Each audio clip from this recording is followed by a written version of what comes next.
तो स्वागत है दोस्तों आपके अपने चैनल जिज्ञासा पीसीएम में। तो चलिए कुछ लाइनों के साथ शुरुआत करते हैं कि जीतूंगा मैं, यह खुद से वादा करो। जीतूंगा मैं, ये खुद से वादा करो। जितना सोचते हो कोशिश उससे ज़्यादा करो। तकदीर भी रूठे पर हिम्मत न टूटे, मजबूत इतना अपना इरादा करो। तो चलिए इरादे को हम मजबूत करते हुए चलिए शुरू करते हैं आपका प्रश्नावली 3.4 के महत्वपूर्ण क्वेश्चन। तो अपने इरादे को मजबूत कीजिए और चलिए शुरू करते हैं 3.4। 3.4 आपका विलोपन विधि से हल करने के लिए है। अगर जो आप विलोपन विधि से हल करना नहीं जानते हैं तो प्लेलिस्ट में जाइए और हमारा वीडियो मिल जाएगा, उससे आप विलोपन विधि से हल करना सीख जाएंगे। इसमें हम क्या करेंगे, जो आपका प्रश्नावली 3.4 जैसे कि आपकी स्क्रीन पर दिखाई दे रहा होगा कि 3.4 के जो दूसरा क्वेश्चन है, निम्नलिखित समस्याओं में रैखिक समीकरणों के युग्म बनाइए और उसे हल कीजिए विलोपन विधि से। उसको हम सिर्फ समीकरण बनाकर छोड़ देंगे और आप लोग इसको विलोपन विधि से होमवर्क के रूप में घर पे तय करेंगे। ठीक है, तो शुरू करते हैं सिर्फ समीकरण बनाना। तो दूसरे का एक पहला क्वेश्चन है, कह रहा है जैसे कि स्क्रीन पे आप लोग देख रहे होंगे कि यदि हम अंश में 1 जोड़ दें और हर में 1 घटा दें तो भिन्न 1 में बदल जाता है। यदि हर में 1 जोड़ दें तो यह 1/2 हो जाता है, वह भिन्न ज्ञात कीजिए। तो लिखेंगे माना अंश बराबर x और हर बराबर y। ठीक है, अब हम क्या करेंगे, अतः वह भिन्न क्या होगा, x/y हो जाएगा। अब प्रश्नानुसार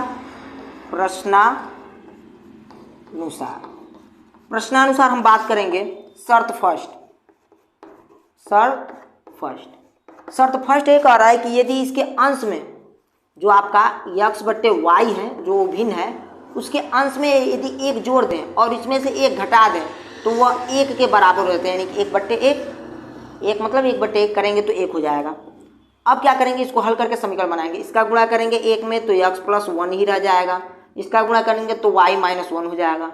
y इधर प्लस में, इधर आएगा तो माइनस में, तो x माइनस का y प्लस का 1 है ही, इधर माइनस का 1 है, इधर आएगा तो प्लस का 1 बराबर 0। इधर हो जाएगा ये आपका हो जाएगा x माइनस y प्लस का 1 हो जाएगा 2, यानी 2 बराबर 1। ये आपका हो गया समीकरण फर्स्ट। अब शर्त दूसरा देखते हैं। तो शर्त सेकेंड यह कह रहा है कि यदि उसके हर में 1 जोड़ दें, सिर्फ हर में 1 जोड़ दें तो हर में यानी कि अंश बट्टे हर में 1 जोड़ दें तो कितना हो जाता है, 1/2 के बराबर हो जाता है। तो इसको भी हम हल करेंगे। इसका गुणा इसमें करेंगे तो हो जाएगा 2x बराबर y प्लस का 1। अब क्या करेंगे, इसको यहाँ पक्षांतर करेंगे तो हो जाएगा 2x माइनस का y माइनस का 1 बराबर 0। ये आपका हो जाएगा समीकरण 2। अब इस समीकरण 1 और समीकरण 2 को हल करके x और y का मान आप ज्ञात कर सकते हैं। चलिए नोट कर लीजिए। चलिए जैसे कि आप स्क्रीन पर देख रहे होंगे दूसरे का दूसरा क्वेश्चन कि 5 वर्ष पूर्व नूरी की आयु सोनू की आयु की 3 गुनी थी। 10 वर्ष पश्चात नूरी की आयु सोनू की आयु की 2 गुनी हो जाएगी, तो नूरी और सोनू की आयु कितनी है, ये बताना है कि नूरी और सोनू की आयु कितनी है। तो पहले हम मानेंगे नूरी की आयु बराबर x वर्ष और नूरी और कौन है, नूरी और सोनू है, तो सोनू की आयु बराबर y वर्ष, यानी कि नूरी की आयु x वर्ष और सोनू की आयु y वर्ष। फिर कह रहा है प्रश्नानुसार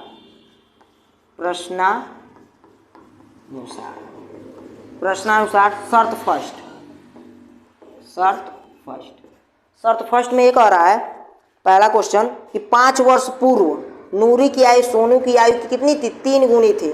तो जो नूरी की आयु है, जो x है, वह y की 3 गुनी थी कब? 5 वर्ष पूर्व। 5 वर्ष पूर्व है तो माइनस कर लेंगे, अब बाद रहेगा तो प्लस कर लेंगे। अगर जो 5 वर्ष पूर्व किसी की आयु है तो माइनस करते हैं, अगर जो बाद आयु रहता है तो हम प्लस करते हैं। तो कितनी थी? सोनू की आयु की 3 गुनी, यानी सोनू की आयु की 3 गुनी के बराबर थी। अब इसको थोड़ा समीकरण बना लेते हैं। हो जाएगा x माइनस का 5 बराबर 3 का इसमें गुणा होगा 3y माइनस का 5 3 15 हो जाएगा। अगला देखेंगे तो हो जाएगा x माइनस का, पहले हम क्या करेंगे, इसको 3y प्लस में है, इधर आएगा तो माइनस का 3y माइनस का 5, इधर आएगा तो 15 प्लस का 15 बराबर 0। अब क्या करेंगे यहाँ पे, x माइनस 3y, 15 में से 5 जाएगा तो प्लस का 10 बचेगा बराबर 0। ये आपका हो गया समीकरण फर्स्ट। अब ये समीकरण फर्स्ट हो गया। अब शर्त दूसरा देखते हैं, शर्त सेकेंड। शर्त सेकेंड क्या कह रहा है? शर्त सेकेंड कह रहा है कि 10 वर्ष पश्चात, अब पश्चात का है तो 10 वर्ष जोड़ना पड़ेगा दोनों के आयु में, 10 वर्ष इसमें भी जोड़ देते हैं, y में भी 10 वर्ष जोड़ देते हैं। 10 वर्ष पश्चात सोनू की आयु की 2 गुनी ही रह जाएगी। 10 वर्ष पश्चात सोनू की आयु जो है उसकी 2 गुनी ही रह जाएगी।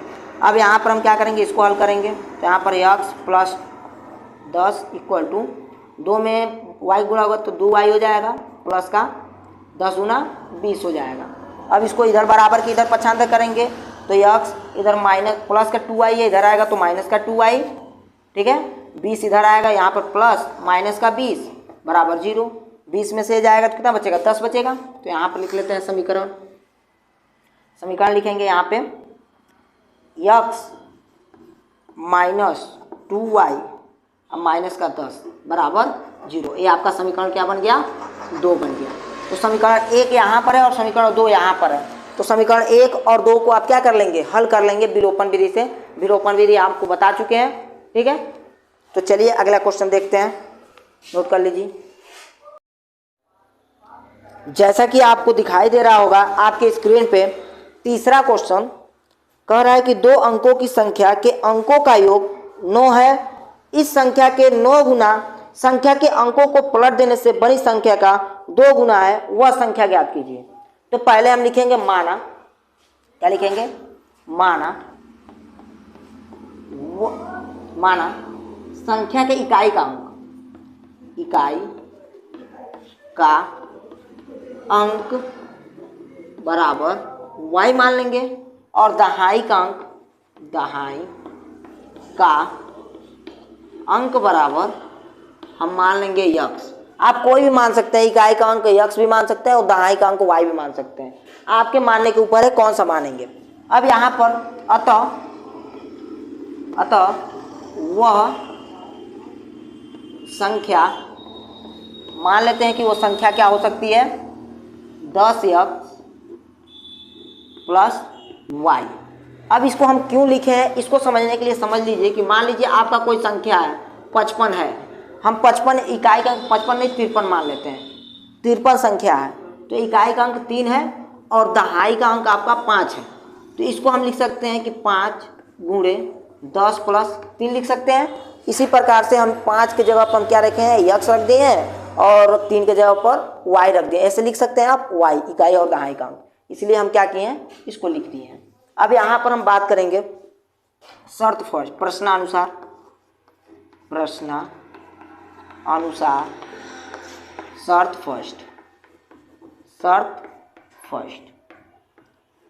शर्त फर्स्ट में हम बात करेंगे। शर्त फर्स्ट आपसे कह रहा है कि दोनों अंकों की संख्या के अंकों का योग 9 है। तो दोनों अंकों की संख्या के अंकों का योग, यानी कि ये x है और ये y, दोनों अंकों की संख्या के अंकों का योग कितना है? 9 है। ये आपका हो गया समीकरण फर्स्ट, ठीक है। अब हम बात करेंगे शर्त दूसरा। शर्त सेकेंड क्या कह रहा है? शर्त सेकेंड में ये कह रहा है कि इस संख्या का 9 गुना, जो ये संख्या है, जो संख्या क्या है आपका 10x प्लस y है, इस संख्या का 9 गुना, ये जो आपकी संख्या जो बना है 10x प्लस y, इस संख्या का 9 गुना संख्या के अंकों को पलटने से बड़ी संख्या का 2 गुना है। अब बराबर किसके हैं? इस संख्या के अंकों को पलट दिया, यानी इकाई को दहाई और दहाई को एक इकाई कर दिया, यानी कि 10y अब प्लस यक्स कर दिए हैं, इस संख्या का पलट दिए हैं तो उस बनी संख्या का 2 गुना है, यानी कि इकाई को दहाई और दहाई को इकाई कर दिए, इन संख्या को पलट दिए हैं तो इस बनी संख्या का 2 गुने के बराबर है। कह रहा है कि वो संख्या ज्ञात कीजिए, तो इसको भी हम क्या करेंगे, हल कर लेंगे। ये हो जाएगा 90x plus 9y equal to 20y plus 2x। अब इसको बराबर के इधर पक्षांतर करेंगे, हो जाएगा 20y प्लस 2x, ठीक है। बराबर के इधर पक्षांतर करेंगे तो 90x, इसको हम पक्षांतर तो माइनस का 2x, इसको हम इधर पक्षांतर किए हैं तो प्लस का 9y माइनस का 20y बराबर 0। इसको हम लिख लेंगे, इसको हम लिख सकते हैं 90 में से 2 जाएगा तो कितना होगा 88 x प्लस 9 में से 20 जाएगा तो 11y, लेकिन माइनस का 11y होगा क्योंकि 20 बड़ा है, बराबर 0, ठीक है। अब यहाँ पर हम क्या करेंगे, 11 से भाग दे देंगे दोनों पक्षों में, तो 11 से भाग देने पर तो 11 से भाग देंगे तो हमारे पास बचेगा 11 से भाग देंगे तो 11 और 88 8x माइनस y बराबर 0। ये आपका हो गया समीकरण सेकेंड। अब इस समीकरण 1 और 2 को क्या करेंगे, किसी भी विधि, विलोपन विधि या प्रतिस्थापन विधि से हल करके x और y का मान निकाल सकते हैं। जैसा कि चौथा क्वेश्चन आपकी स्क्रीन पे दिखाई दे रहा होगा, कह रहा है कि चौथा क्वेश्चन में कि मीना 2000 रुपये निकालने के लिए एक बैंक में गई। उसने खजांची से 50 तथा 100 के नोट देने को कहा। मीना ने कुल 25 नोट प्राप्त कीजिए, ज्ञात कीजिए कि 50 और 100 के कितने नोट थे। तो पहले हम मान लेंगे, क्वेश्चन देख लीजिए, पढ़ लीजिए। अब मानेंगे माना 50 के नोटों की संख्या बराबर x थी और 100 के नोटों की संख्या y, 100 के नोटों की संख्या बराबर y थी। अब प्रश्नानुसार